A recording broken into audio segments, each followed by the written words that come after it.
Okay. All right. Well, good evening, everyone. My name is Christy Burke. I am the Director of Education Abroad and Graduate Recruiting at Marietta College.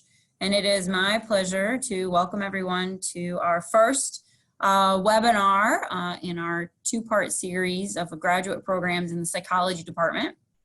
Tonight, we will be talking about the Masters of Arts in Psychology with Dr. Mary Barnas, who is the program director and I believe one of the initial creators of the program. So she is incredibly knowledgeable about the program. So she has a short presentation and then we are going to let you ask some questions. So we ask that you please go to the portion of the screen that has the Q&A and go ahead and submit to us any questions that you have, and I will be monitoring that, and then we will ask questions after the session, after the presentation is over. And then do not despair if you forget that you have a question and you realize that you want to ask it after this is ended. Dr. Barnas's information will be at the end of the presentation, so you are more than welcome to do that. Or you can send me an email if you've been in contact with us, or reach out to the psychology department and we will connect you with her. So without further ado, Dr. Barnas, would you like to introduce yourself and get into the program? Sure, I am Mary Barnas. I have been in the psychology department at Marietta College for I just finished my 26th year. We began the master's program in 2003, I believe. So it's been around quite a while. And yeah, there's a couple of us that are still here that were responsible for starting that program, and we're really proud of it. And I'm excited to talk to you about it tonight. Next slide, Chris. Yeah.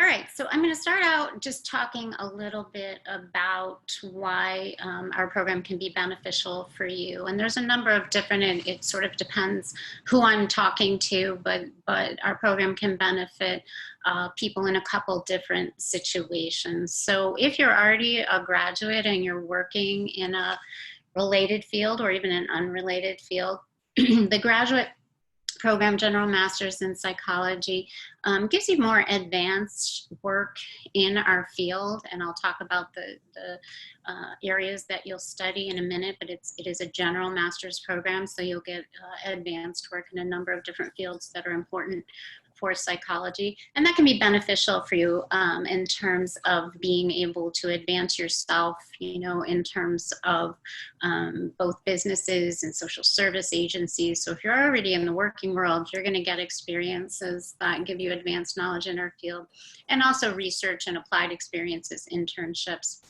They're going to be valuable to you in the working world, even if you decide not to go on beyond the master's level. So I think our program is useful for people who have already graduated and are working and just want to kind of further their position with what they're doing. And again, that can be both businesses. Sometimes people don't connect psychology with business, but businesses love psychology majors. If you're trying to figure out how to motivate employees, how to facilitate, you know, the interactions between management and employees, all of those things are psychology related. So a lot of applications for businesses and obviously social service agencies. You'll get exposure in terms of learning about how to work with people who have mental health issues, but also just facilitating families, supporting families, developmental psychology. So there's a number of different social service agencies that also you can lead to an, you know, higher salary advanced placement at things like child protective services and domestic violence shelters and things like that. The other domain that our program is really useful for is for individuals who are interested in going on for doctoral level work. And I just did put on the slide, and that's not to scare anybody off, because that's the last thing we want to do, but to go right into a doctoral program out of undergraduate is highly competitive. The average GPA is about a 3.65, very high GREs, lots of research experience. The field has really changed in the last 20 years or so, where we have more and more people that go into work, get their master's first, and then go on for a PhD, just because it has become so competitive with so many people going to graduate school. So really why we started the program was for our students that we saw were quite capable, and we felt like they were going to be able to be successful as PhD level psychologists, but could not necessarily get into PhD programs right out of undergrad. So we really wanted to kind of act as a stepping stone for them to be able to do that. So that's sort of the second area, and that doesn't mean you know, if you've already graduated, you can still benefit from that and do our program and go on for your PhD. But we did start it with the idea in mind of working towards our undergraduates, and that's the idea of the 5-year BA/MA program, that our senior level psychology students could actually start doctoral level work. They're going to be doing research, taking advanced classes, and all of that prepares them to be, you know, much more competitive for PhD programs in psychology. And so that's, I wouldn't say that's our primary purpose, but that's sort of why we started. As you'll see at the end, I'm going to talk about some successful graduates of our program. That is something that we've been able to do. We've been really successful at getting individuals or helping them get into PhD programs. And then the other thing that I want to emphasize is it is a general master's program. And you'll see that in terms of the curriculum. I'm going to go over a little bit. It really gives you an opportunity to explore your specific area of interest in a really broad field of psychology. People tend to think of psychology as simply the clinical domain, that we're only focusing on individuals with mental health issues and diagnoses and things like that. And that's not the case at all. Psychology is a really broad field, and there are many people who decide, I want to be a psychology major, and they're happy with that, but they don't, you know, they don't know exactly what area of psychology they want to go into. And so ours is a general master's program, and it allows you to get advanced knowledge in a number of different areas of our field, and you know, make a much more specific decision about what kind of PhD program you might want to enter, or what kind of, you know, job you might want to pursue after our program. And I know I've talked to people, you know, this year applying for the program who are in that boat. They're saying, I know I want psychology, but I'm not sure exactly what I want to do, and this will give me the opportunity to explore that. And again, you'll see that as we go over the curriculum, the different areas that you'll be exposed to, and make some decisions about what best fits you. You can go to the next slide, please. All right, so benefits, and I've already gone over a little bit of this, but a few other things that I think are really beneficial for our program that you may not see in some other programs. First of all, you get the general exposure to many areas of psychology, as I just mentioned, and we'll go over that with the curriculum. I think that's going to be important in terms of deciding what you want to do.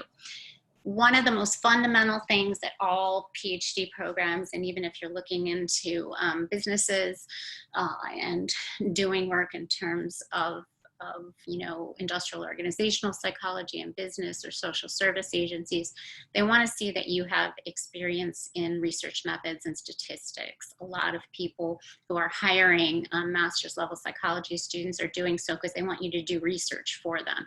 If you're looking at a PhD program, that is the primary thing they're going to look at. We're going to give you exposure to internships, and that's important so you can kind of explore what you want to do.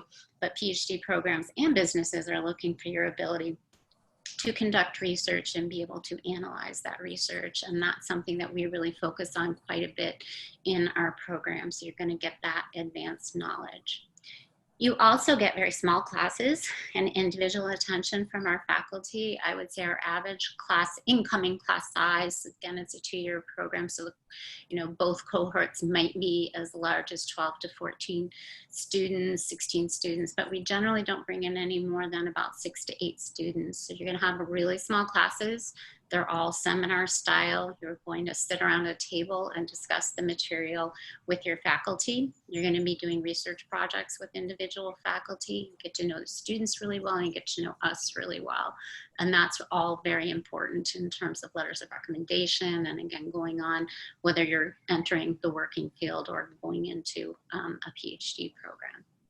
You also get extensive research outside of your thesis and classwork. So we have an active research lab with a number of faculty in our department where they brainstorm, come up with research projects. They conduct those research projects and take them to conferences every year. So you're going to be able to have your name on a number of different research projects, and very important in terms of, you know, whatever you want to do after our program. And also applied experiences. As I'll talk about with the curriculum, you'll get exposure to teaching in psychology as a teaching assistant, and also internships. And we have a very broad array of internships that I'll talk about. And then finally, I think one of the benefits, and if you're already an undergraduate here, you know that. If you're not familiar with our area, it's a very small town. It's a very safe, quaint town, and it's also a very affordable cost of living. We try to assist people with finding, you know, living arrangements, but it's really kind of a nice, quiet, and affordable environment to be able to pursue your degree and not worry too much about expenses and living arrangements. Next slide. All right, so our curriculum, I'm just going to go through basic requirements that every student will take, and then some of our core electives, and there's a lot of flexibility there, so I'll talk about that. So the core base that you will take in our curriculum, every student will take, is research methods and statistics. I've already talked about that. We really want to give you, you had research methods and statistics as undergrads, but we want to give you advanced knowledge in those areas so you are able to actually conduct those research projects and analyze them yourself. So that always happens your first year. You know, and if you remember, you kind of survived statistics and research methods as an undergrad. It's definitely, you know, it's definitely something that is challenging, and we want it to be, because we want you to be really prepared, whether you're going out in the field and actually doing research or going to a PhD program. So those will happen your first year. All our students first semester take research methods, and then in the spring statistics. And then ethics is our other core course that all students have to take. And we focus both on research ethics, so ethics in terms of conducting research with human or animal participants, but also research in terms of the clinical domain and working with individuals on a one-to-one basis. We then have a number of core electives, and you have to choose 5 of those basically throughout the program, and they rotate. So we have social psychology. You probably had a social psych course at your undergraduate level, but you're going to read much more sophisticated research, and that's the case for all of these classes. You're going to be reading more original research from, you know, journal articles, and all our classes are seminar style. So you're going to sit and discuss the content of those journal articles with your faculty. It's really incumbent on you to be prepared and to be able to discuss that. And we obviously facilitate it and support you, but we really want you to be an active participant in all our courses. So you see those core electives there. We have social psych, developmental psych, psychopathology, or sometimes often called abnormal psychology at the undergraduate level. Cognitive psychology, learning and behavior is always a core course. So that's your, you know, exposure to operating classical conditioning. You'll get, you know, get more exposure to that. And then we have a couple more specialized kind of courses. Attachment and family relations is a course that I developed that focuses basically on infant caregiver attachment during the early years, and then how that plays out in later relationships. And then one thing that I think gives us a lot of flexibility and is fun for us as faculty, and I think gives you greater flexibility, is we have a special topics course. So that's something, it's labeled 601, and we rotate it between all of the faculty, among all of the faculty, and we get to teach a course in our specific area of interest. So for example, Dr. Sabicki, our social psychologist in the department, is very interested in aggression and altruism, kind of like competing competing human behaviors, but he teaches a course at the undergraduate level that's called The Psychology of Good and Evil. And he translates that to a graduate class where you basically look at human beings' propensity for both aggression and altruism, helpful behavior.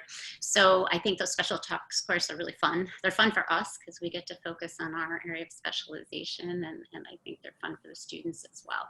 So you have to take 5 of those core electives, and you have some flexibility there in terms of what you choose. And that's really where, before I was emphasizing that you'll get exposure to the general areas of psychology. So we are sort of forcing you to go back and take a more in-depth look at those basic areas of psychology. For some students, you might already know what you want to do, and you're using us as a stepping stone again to get into a PhD program or advance in your workplace. But I know some students come in not knowing, so I think these more advanced courses assist you with being able to gain that knowledge. Next slide, please.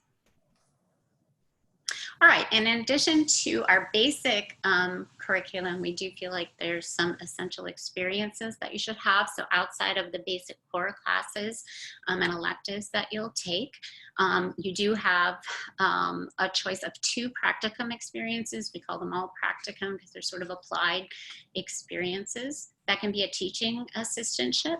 When you do a teaching assistantship, it's really different than you might have experienced if you went to a large university. You would actually have TAs teaching your classes. I know when I was a graduate student getting my PhD, we actually taught the undergraduate classes completely by ourselves. At a teaching institution like Marietta College, that doesn't happen, but we do think it's important if you're thinking of going into academics that you get some exposure to teaching. And so we have a teaching assistantship where basically you assist a faculty member, and we usually try to get you involved with some of our larger classes where faculty can use help. That might be intro to psych, social psychology, developmental psychology. Those are large electives. And you sit in on the class, you observe the teaching methods of the professor. We give you readings about pedagogy and teaching methods, and we discuss them with you. You may do some assistance in terms of tutoring and a little bit of grading, but then you do take 1 unit of the class. So you don't teach the whole class. We would never turn that over to you, but you take 1 unit of the class, which usually involves like a chapter from 101 or developmental psych, and you would spend a week teaching that particular content area.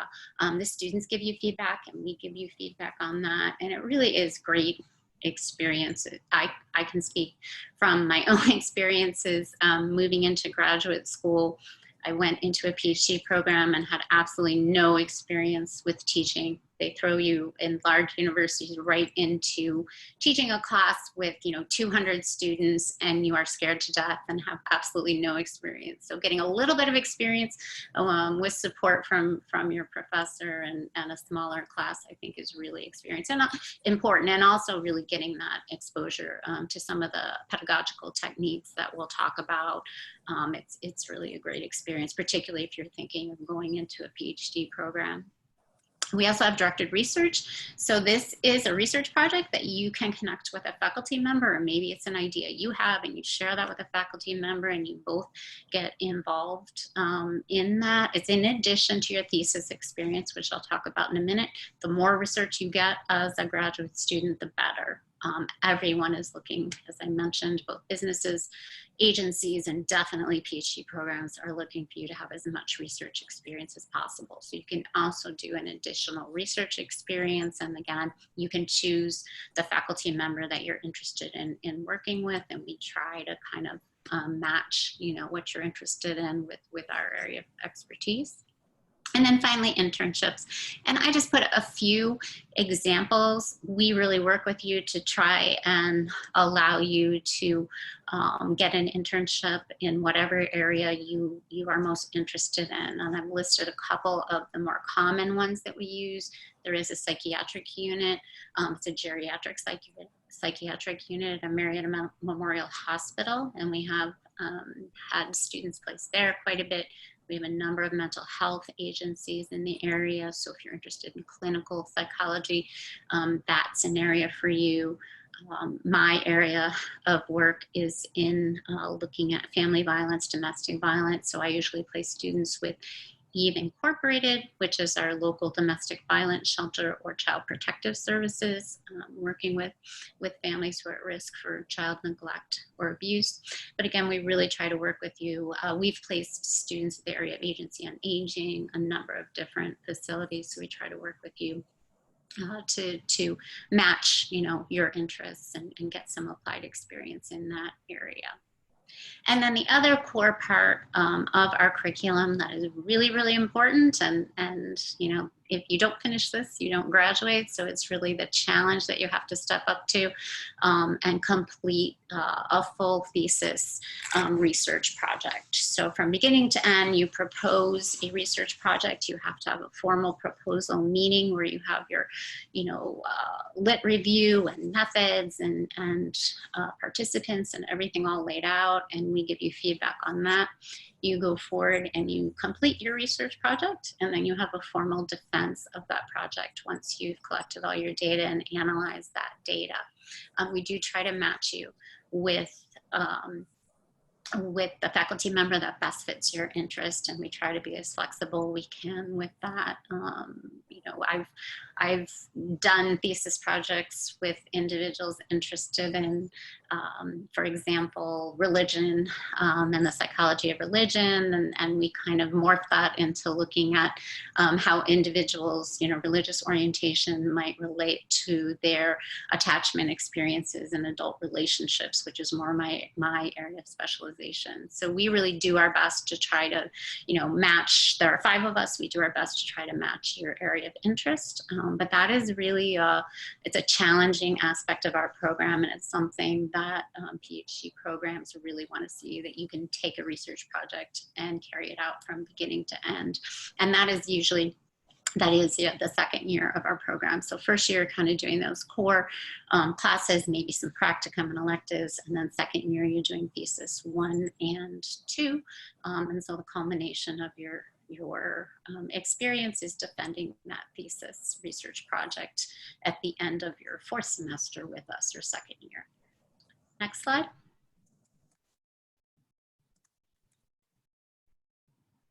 All right, and I just have, and I think we're going to be able to send this PowerPoint out to you in some format. We're not going to open the links here, but I did want to include them because it gives you a basic bio and pictures, and you can connect a little bit more to some of the people that I have listed here. But I think it's really important as you're considering our program, or maybe you've already decided and you're entering our program.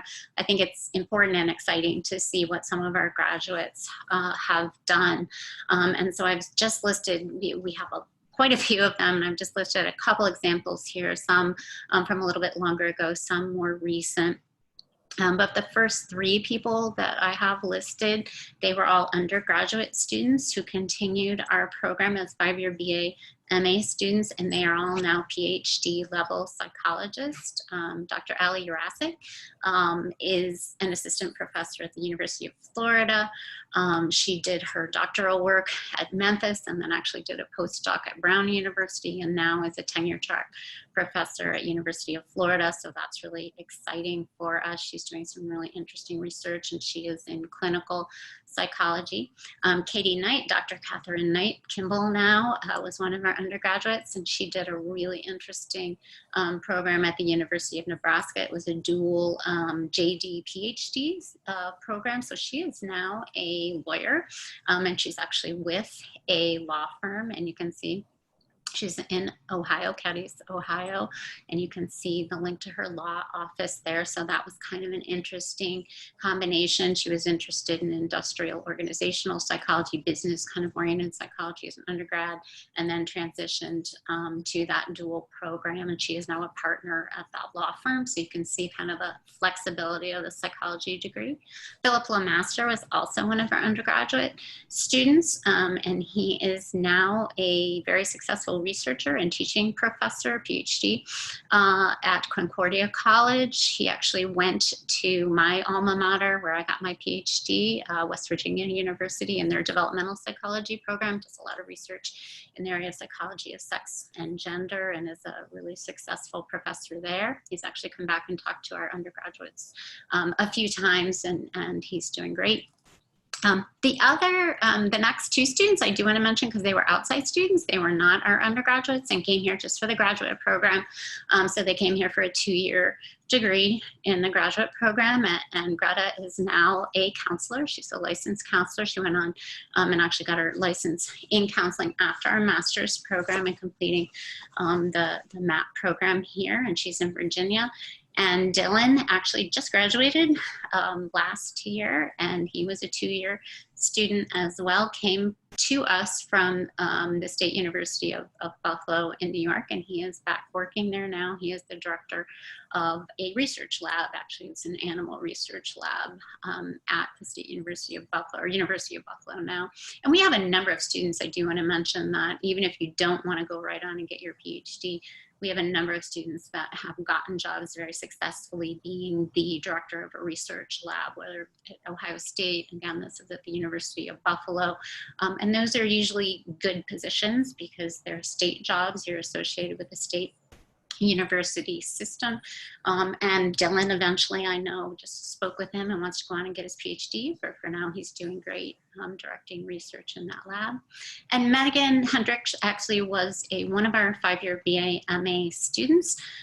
She was one of our undergraduates, and I wanted to throw that in there because she is actually now doing research for a public affairs business in Washington, D.C. So she's really focusing her research skills. She's a research analyst with this corporation in D.C., and she's actually their senior research analyst. So her research skills have really benefited her, and she's enjoying that right now and probably will go on and get her PhD eventually, but was able to successfully get a good job using her research skills right out of our master's program. So you kind of see a good mix of people who went right into PhD programs and some who are working in the area and may eventually go on to their PhD programs. And a lot more people we could list, but for time's sake, just kind of tried to highlight a few. Next slide. All right, so I think we're wrapping it up now, and Christy is going to be able to read any questions that you have, and I will be happy to answer them. Yeah.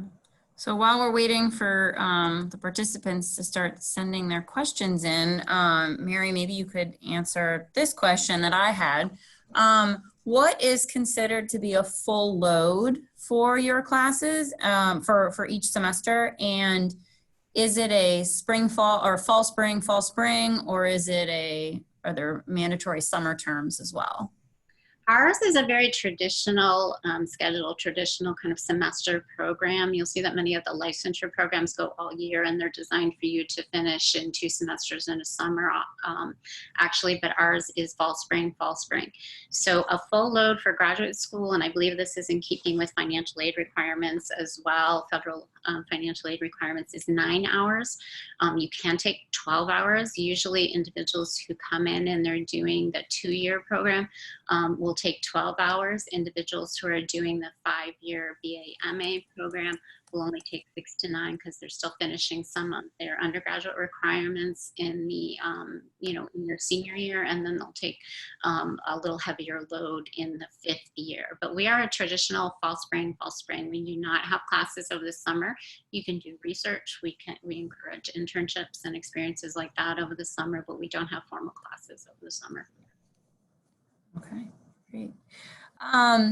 So another question that we have is, you mentioned earlier about the cost of living. Where do graduate students live? Do they live on campus? Is there a housing option? Is there a psychology house?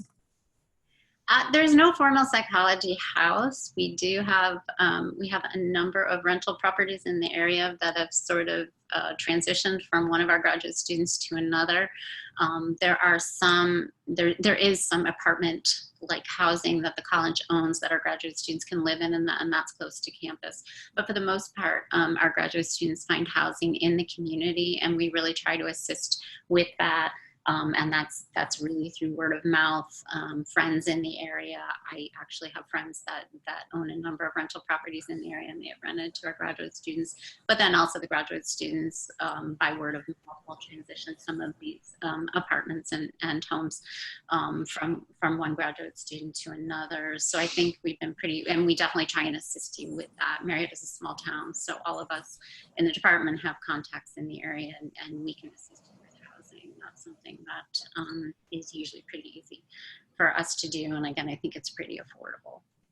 Okay. So another question we have is for the special psychology course, the special topics course, will you know the topic for that semester before signing up? Yes, absolutely. Yep, it'll be on the course schedule. The name of it, we have to give a brief name for that. And then you can go talk to the professor. So if it's Dr. Sibicki and it's listed as, psychology of good and evil, you can go to him and say, what is this all about? What will I be learning about? And you can decide if that's the special topics course that you want to take. We usually encourage students to only take one special topics course because you're taking some of those core courses in psychology, the basic areas of psychology that are important for you to get exposure to. But I definitely encourage taking one of the special topics, and it will be advertised. And again, you can go to the professor and get more information about that. Okay, great. Can you, for our audience, since we have potential students who would be coming in from a new university, and we also have Marietta College students, could you talk a little bit about the transition for a Marietta College student into the MA for the 2 years if they're seniors graduating, and also the MA-BA combo if they're juniors?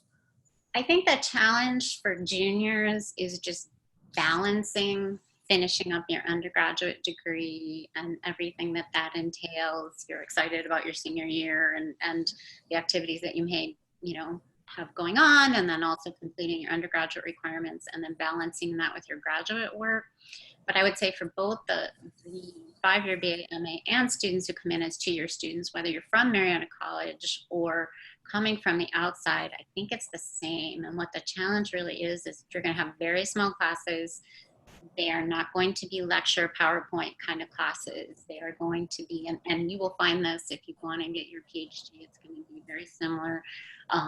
They are small. We expect you to come in having read the material and be prepared to talk about it. Typically, professors are kind of giving, and I would say the only exceptions to that might be research methods and statistics, just because they're so sort of technical and content heavy. But other than that, all of the classes are very highly discussion based. You cannot sit in a class and hide and not talk and not be prepared. So I think wherever you're coming from, whether outside, inside, you're a senior or you've already graduated and you're coming in as a first year graduate student, all of our students will tell you. And we really do a good job of bringing our students back to talk to graduate students about their experiences and kind of prepare you. We try to do that actually at our orientation.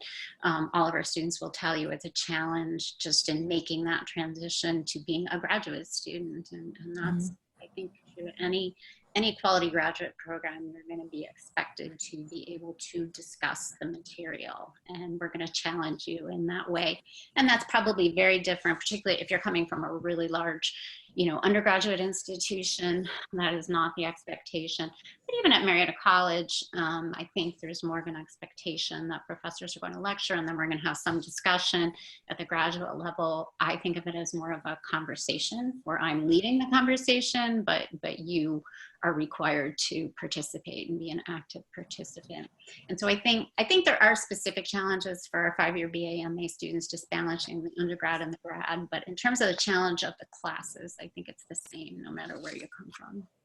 So for the upcoming fall, if a student is already graduated, then they go into the 2-year MA. And if they're a junior currently, at Marietta College, they could go into the 5-year program, which means concurrently they're taking undergraduate and graduate courses in their 4th year, and then the 5th year is all graduate. Is that correct? Yeah, that's correct. Okay, great.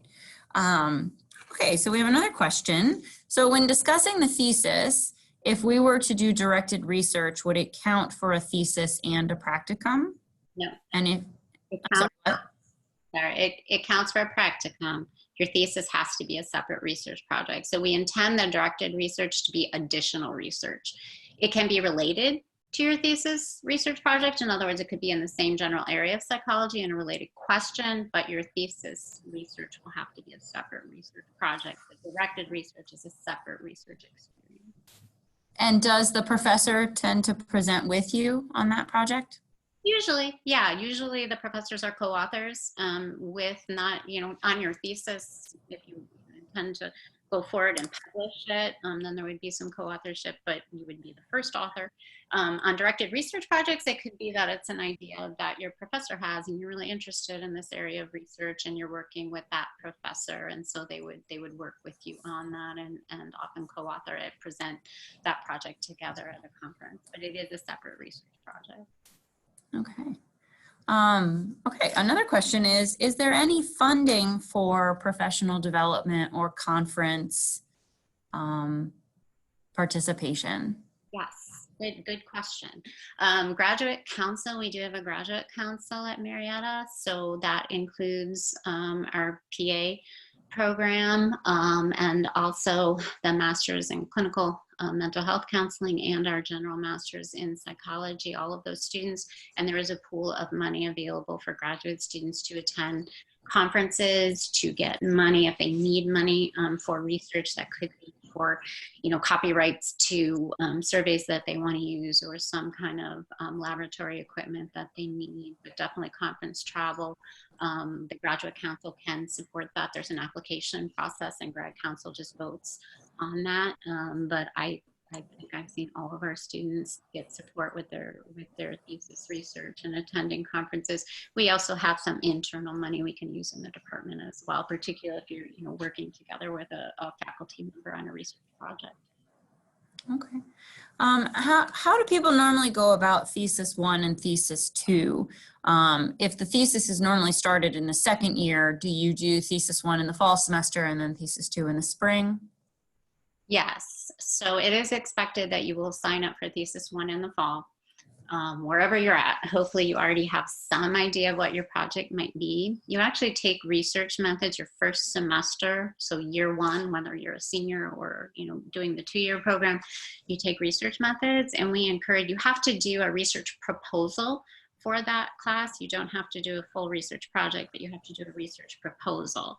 And we encourage you to try and transition that in some way, shape, or form. It might not be the exact proposal, but if you can kind of transition that into a thesis project, it gives you your whole first year to kind of start framing that. But you do sign up for thesis 1 fall of your 2nd year. And you'll be working individually with a thesis advisor or a faculty member on that. And then the expectation is that you'll complete that spring under thesis 2 of your 2nd year. Okay, great. And are there any, is there laboratory space in the department or somewhere on campus that students use? Yes, absolutely. Another good question.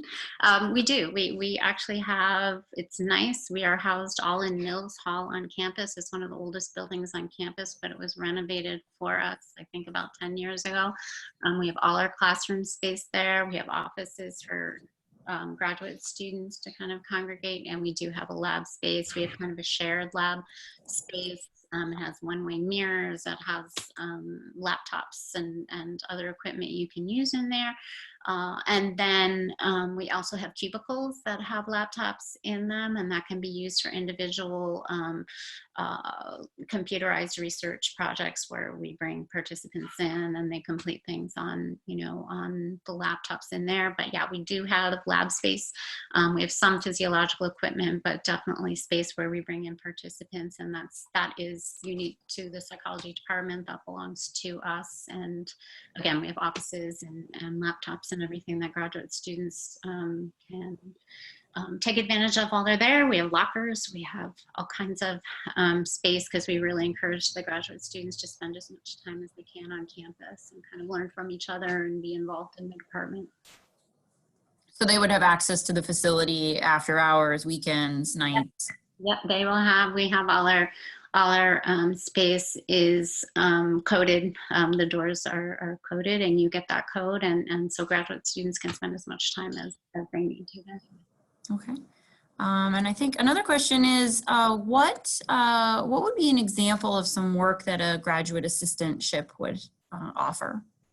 That's a good question. Also, we have 4 graduate assistantships, and they vary. So one usually involves coordinating the research lab.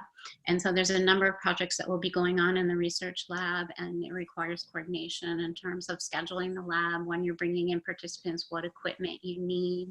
And so one of the graduate assistants takes that job, and they also coordinate bringing like 101 undergraduate. We have a research requirement that those students complete research, and so they also coordinate scheduling the Psych 101 students as research participants. So that's one of the GA positions.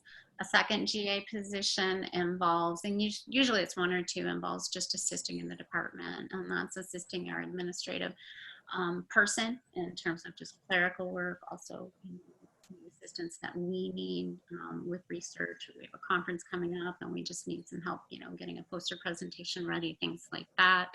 And then there also is a GA position in our college Office of Diversity and Inclusion, and that involves working with our diversity coordinator to plan programs on campus to encourage diversity in terms of our incoming students. And so they are actually in the Office of Student Life. And they complete their graduate assistantship there. It involves the same number of hours and pay, but they're not directly in our department. So typically it's 2 people, kind of more admin, kind of clerical help, a research assistant or lab coordinator, and then again, someone in student life with the Office of Diversity and Inclusion. Okay, great. All right, so I think for right now, that's all the questions we have. If you have another one, we'll be on for just another minute. I think we have one more slide. So as I mentioned before, this is Dr. Barnas's information, her phone number, which I think you can check your voicemail from home too if you're not in the office all the time. But email probably is the best way to get in touch with you. And then for any students who are have any questions about financial aid in the graduate process, Emily Shook, the Director of Financial Aid, is the person to contact. So I can direct you to them. I'm not knowledgeable in any of the financial aid aspects or the regulations and the changes, etc. So you will need to direct all of your questions there. And their phone number is 740-376-4712. And Emily's email is down here as well. All you need to do is indicate that you are a applicant or a accepted student for the psychology program, for the graduate program, and she'll be able to assist you. So any final thoughts, Dr. Barnas, before we sign off? Thank you. Thanks for anyone that was joining us. I think we have maybe 1 accepted student here and hopefully some other people out there. So please feel free to get in touch with me. Email is best. I'm not regularly checking my voicemail. I'll try to remember to do that, but absolutely email me, and I will be happy to help you through any questions that you have, or if you're already accepted, get you registered for classes. I did want to mention too, Christy, sorry to add this at the end, but in addition to the graduate assistantships, I also am involved in a research grant that we need paid graduate assistants for. It's separate from the graduate assistantships, but it's pretty good pay, and it involves getting involved in a research project. So anyone out there who hears this, if you're interested in coming to our program, please get in touch with me about that. It's just an additional opportunity to make some money and also get involved in research. And I should note that due to the changes this year for COVID-19, we are accepting copies of the transcript if your institutional records office is closed, and then you will have some extra time to present your formal transcript. But we are reviewing applications a little differently given that some of the schools are still closed or limited services. And we are still accepting applications, so please do consider applying for fall of 2020. Thank you so much for attending. Thank you for your questions. Thank you, Dr. Barnas, for your time. And we hope to welcome you to campus in the fall. Have a good evening. Thanks, everyone. Good night.